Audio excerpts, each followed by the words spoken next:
yeah, the multiplayer rewards are pretty bad. Well, that's a bit of an understatement. Not only did they nerf the token rewards in all leagues and take out the Champion League car, they also removed them from the saved point system. Instead, they added wildcards and fusion coins to compensate.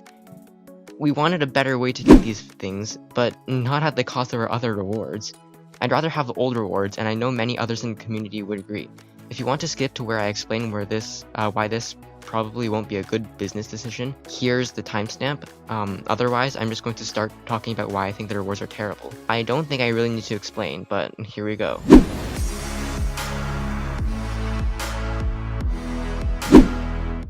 The rewards are terrible because Gameloft has substituted the previous ones with worse items instead of just adding them as additional rewards. That's pretty much it. I mean, I get that they have to balance things out, but I don't think they've successfully accomplished this.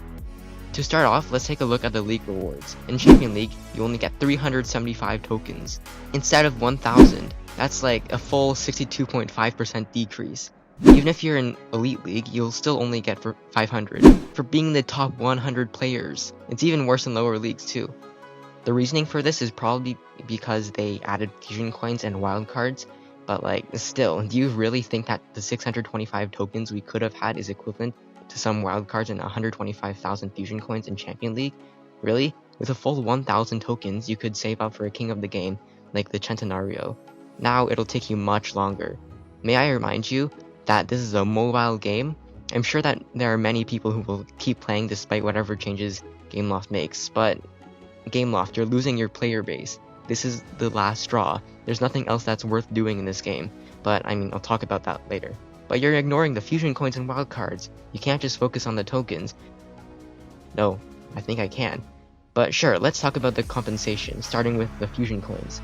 Okay, sure, the fusion coin rewards are decent at best, but think about this. You get this much if you play multiplayer every month. You'll still have to save up your fusion coins for months, and maybe even years if you want to pro out one car. Let's say, for example, you want to pro out the Aerial Atom, which is a D-class car. Since it costs 1,860,000 fusion coins to fully pro out, it'll take you 15 months in Champion League to pro out the car. And that's just a D-class car. Basically, if the rewards were to be more reasonable, they would at least equal the credit amount given. The fusion coins given aren't enough to justify the token reward decrease. But what about the wildcards, you say? Well, it's the same sort of situation. I'm going to be talking mostly about Champion League for this, as that's the highest league most players will be getting to. And 12 optimal cards and 10 prime wildcards is a terrible reward. If you want to pro out any festival car, you'll need 220 wildcards. That means that it'll take 19 seasons in Champion League to pro out one car that uses optimal cards. And that's not even factoring the fusion coins and credits you'll have to spend too. It's just not enough. What about Elite League? Elite League has some great rewards. No, it doesn't. At least not for the amount of time, effort, boosters, and possibly money you'll need to spend to get to the top 100. Let's break it down a bit. I'll start with the tokens. Yeah, you get 500. That's half of what you could get in previous seasons. In Pro League, it's a terrible reward. The credits haven't changed much, and honestly, I think they're fine the way they are. Although I would prefer if they gave more. The fusion coins, on the other hand, are just no. Only 250,000 for being in the top 100. That's actually terrible. You can barely even do one of the last upgrades on the Aerial Atom V8 with that amount. Like I said already, it should be at least the same amount as the credits, since they're supposed to replace credits in the Pro Upgrades section. Now, the wildcards aren't even much better than in Champion League, so I won't say the same things again. Oh yeah, and they also removed the free Champion League car. Now the banner just looks kind of pathetic. In summary, the rewards in every single league are now terrible. And now for the saved points rewards.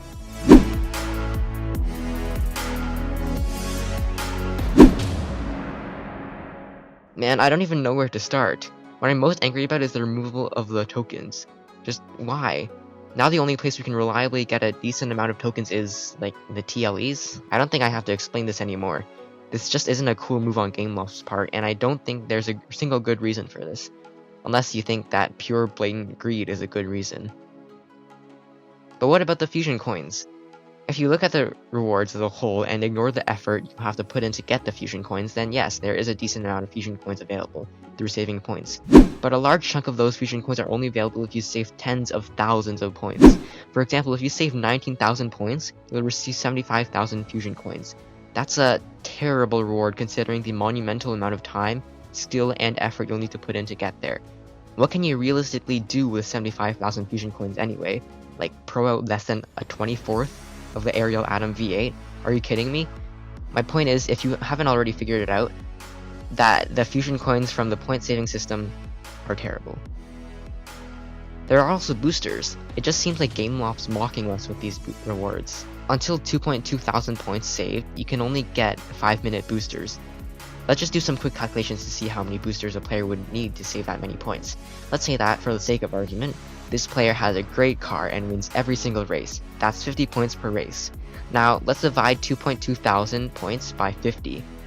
We get 44 points. 44 total races needed to get there in a perfect world. In my experience, 1 to 2 laps are most common.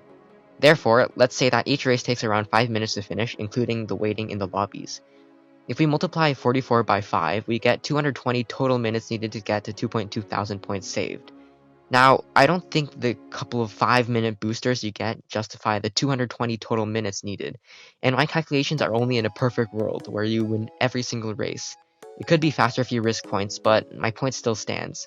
The booster rewards are terrible. That goes for the rest of the stuff too. It's just not worth the time and effort to save that many points.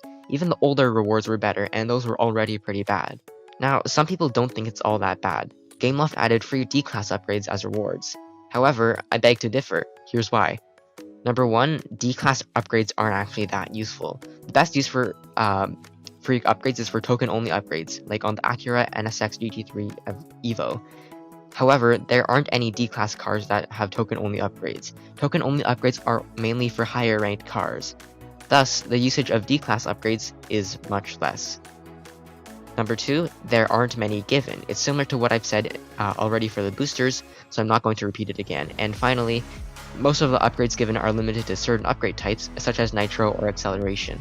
This limits the overall usability while taking up the same space in your storage. So why do I think this is a bad business move for Gameloft?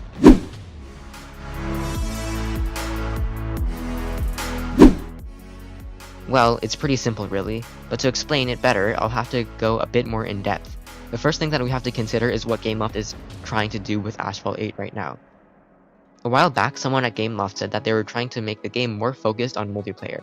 How did they do this?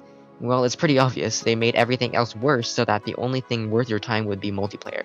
They obviously want players to focus more on multiplayer, and I'd understand why. The most common consensus is that they're trying to kill the game so that they can focus more on Asphalt 9. But also trying to milk as much money out of Asphalt 8 as they can. Again, I'd understand why, but I definitely don't like this. But like, they're a business, right? They want to make money. But how do you make money? You make people pay for things in-game, like tokens or credits. This, I understand. But players have to have a reason to do this. You have to have an incentive. Before that, the incentive was to have a good car for multiplayer. Why do people want to play multiplayer? Obviously for the rewards. Now, because of terrible rewards in multiplayer, players lose that incentive. Why do I want to pay for a car in the game if I can't get anything good with it? What's the point? I guess you could argue that you're playing in multiplayer for the sake of playing in multiplayer and not the rewards, but that's just sad.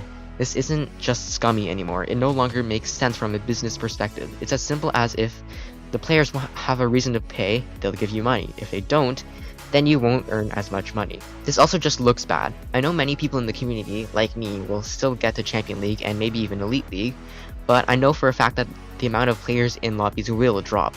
This affects other players as well. It makes it so that the wait times in lobbies are much longer, and this will eventually lead to multiplayer become less and less compelling. If multiplayer is much less compelling, then you make less money because people aren't going to want to buy cars to use in multiplayer. And it's not even like they just don't care at all about this game anymore. I'm sure they put some thought into the rewards. It feels like they wanted to balance things out since they added more stuff. I don't think they want to kill this game immediately, and I believe that if we have enough people complaining about it, we can get things to change. This isn't like the other things they've done to this game. This is ultimately why players spend money on the game. With these terrible rewards, Gameloft makes less money. If you want to help change these rewards for the better, then I urge you to try and contact Gameloft. Don't go to customer care to do it though, as they really only handle bugs and issues you're experiencing with the game. If you send feedback to them, you'll receive an automated message Instead, go to their social media, comment on their posts on Facebook, Twitter, and Instagram, make suggestions in the official Asphalt 8 Discord server, post to the forum, do anything. It won't do anything if there are only a few people complaining, but if enough do, then we can be sure that they'll at least see what we're saying. But I doubt a petition will work because I don't think I can get enough, if any, people to sign. Gameloft, if you're seeing this, I want to tell you this. You can't seriously tell us that you're trying to focus on multiplayer and then destroy the rewards. I respect your decision to add new rewards, but not at the cost of the other much better ones. I get that you have to balance the game, but it feels like that you haven't done that at all. You have to give a reason for players to want to support your game. If you don't, people will stop playing, and in turn stop spending money. You're a business, you should know this. I'm one of the only people that with hope that you'll do something to make this game better. I know you've at least tried, but I also know that you're trying to make money. However, with these new rewards, you've either failed or are going to fail with both of these. This isn't a good idea. Gameloft, I urge you to at least consider changing the rewards for the better. Throw us a bone, or else your game will keep slowly rotting and crumbling with a dwindling player base who only support the game for the memories. Memories of a game that was once fun and interesting with reasons to play. You say that you'll keep supporting this game, but I don't see why you would if you're just going to eliminate the last good reason to play. You're not going to profit from a dying game. Give us a reason to play and change back the rewards. It's a bad move to not do so. Thank you for listening. See ya.